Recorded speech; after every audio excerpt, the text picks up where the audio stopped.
Ladies and gentlemen of Broward County, I'm Howard Foreman, your Clerk of Courts, and I would like to welcome you to the main courthouse of the 17th Judicial Circuit of Florida. You are all gathered here today to serve one of the highest callings we have in our society, to sit in judgment of your peers as a juror. Without your help, our system of justice, and in turn, our way of life, could not exist. Jury duty is a serious responsibility, one that I know you are not going to take lightly. With your participation, we could protect the rights of your fellow citizens and ensure that justice is upheld. Once again, thank you for your participation. Welcome to the 17th District Court at Broward County, Florida. This presentation was designed to provide you with a brief background as to why your service as jurors is so crucial to our community, and also to instruct you as to the procedures and duties that will be expected of you as jurors in our legal system. You are all assembled here this morning because each and every one of you received a notification of jury duty in the mail. Over 200 years ago, our country was founded on the belief that all men are created equal and endowed with the rights of liberty, justice, and the pursuit of happiness. The Constitution sets forth the right of every citizen to be judged in a court of law by a jury of their peers. In doing so, the Constitution has given each of us the responsibility to serve as jurors. Like the great Americans of the past, who through their actions have kept America free, you too can do your part to serve our country and the cause of freedom. By serving as honest jurors, you are fulfilling your role as American citizens and will be securing the justice and the freedoms that so many Americans had fought and died for. The health of our great nation rests upon your shoulders, and this honor and responsibility should not be taken lightly.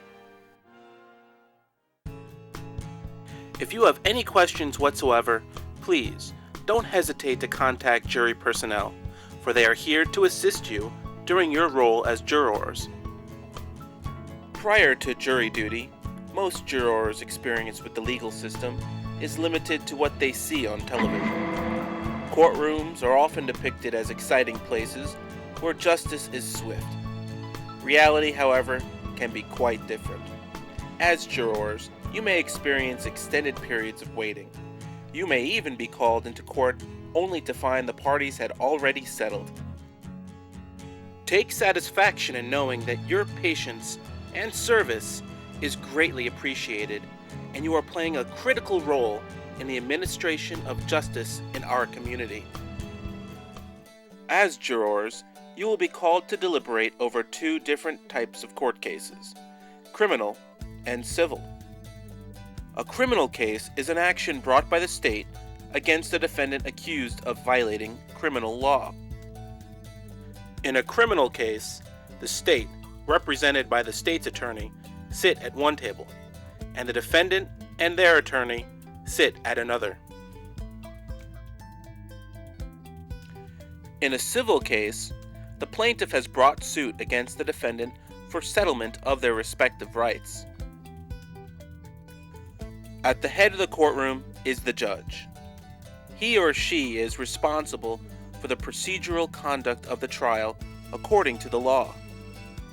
The judge will instruct the jury as to the law as it regards to the particulars of each case.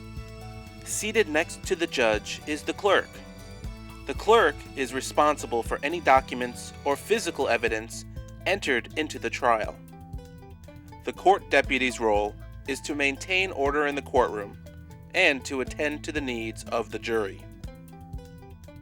Also present in the courtroom is the court reporter. The court reporter is charged with producing a certified word-for-word written record of the trial. Throughout the trial, attorneys on both sides may call witnesses. A witness is an individual who has knowledge about facts in the case and testifies under oath. Finally, there is you, the jury. It is your responsibility to uphold the rights, liberties, and privileges of our society by handing down a fair impartial, and just verdict based on the facts presented in trial and the instructions given to you by the judge. The judge, the attorneys, you the jurors, and the other members of the courtroom all play a critical role in upholding justice in our society and ensuring that the rights of all Americans are protected. Right now, you are in the jury assembly room. When the time comes, jury personnel will instruct you to proceed to a courtroom. Once in the courtroom, the judge will begin by explaining the charges faced by the defendant in a criminal case, or the matter to be decided in a civil trial. The next step is to select a jury, a process known as voir dire. The judge will begin by asking you some questions to determine if you have any bias or conflict of interest that may affect the case. Then, attorneys from both sides will ask you questions to determine your impartiality. This entire process is designed to ensure a fair trial. Each attorney is granted a certain number of challenges, which are used to unseat a juror who, in their opinion, might not be in the best interest of their client. This process continues until a jury is selected. At this time, the judge excuses those who have been successfully challenged by either attorney. If you are excused from a jury, it is in no way a reflection upon your competency or ability to serve as a juror. You will simply return to the jury assembly room and await the next jury panel for another opportunity to serve. If you are selected to serve on a jury, you must be sworn in by the clerk. After you have been sworn in, you are now a critical part of the machinery of justice. You are no longer free to act upon your feelings or emotions, and are duty-bound to act fairly and impartially under the instructions given to you by the judge. At the beginning of the trial, both attorneys present their opening statements. The opening statement outlines each side's claim and the evidence they plan to present in support of their case. After the opening statements, the attorneys will present evidence. Evidence is information in the form of oral testimony, exhibits, physical items, or affidavits used to prove a party's claim. The most common form of evidence is witness testimony. As jurors, you are the sole judge as to the believability and credibility of the witnesses testifying. It is your responsibility to sift through the facts of the case from all the evidence presented.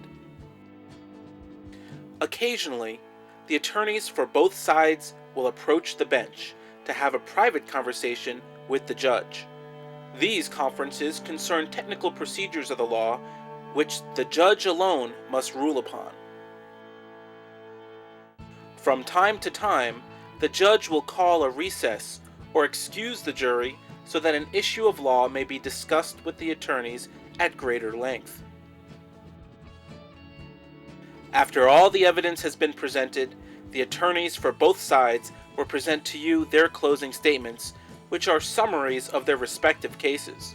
While listening to their closing arguments, it is important that you, as jurors, do not treat the closing statements as evidence. At the conclusion of the closing arguments, the judge will instruct you on the law that applies to the case that you just heard. Pay close attention to what the judge says, because it's your job to apply the law as relayed to you by the judge to the evidence you had just heard during the trial. It is important to keep in mind that the judge is the final authority on the law for the case you just heard. As jurors, it is your responsibility to remember two important points. First, never speak to anyone about anything that goes on in the courtroom or involves the case you are serving on. Even speaking to your husband or wife is an act of contempt punishable by fine or imprisonment. If anyone attempts to discuss the case with you, it is your duty to report that incident to the judge. Second, never conduct your own investigation of a case. Don't travel to a crime scene or talk to witnesses on your own. After receiving instructions on the law by the judge, the court deputy will escort you to the jury room for deliberation. Your first task is to elect a foreperson. During deliberation, you will undoubtedly encounter differences in opinion. If so, listen to the opinion of others with an open mind, and don't be afraid to state your opinions on the case. The process of justice needs your participation to work. When the jury has reached a verdict, the foreperson will signal to the bailiff, and the jury will be escorted back into the courtroom. It is important that you do not communicate the verdict to anyone. Once the jury has been seated, the judge will request the jury's verdict from the foreperson. Remember, it is highly improper to signal the verdict to anyone in the courtroom by means of facial gestures or other forms of communication. After the clerk reads the verdict, your duty as jurors will be fulfilled. America is one of the handful of countries in all the world that respects its citizens enough to place in their hands the duty and responsibility to sit in judgment of your fellow citizens.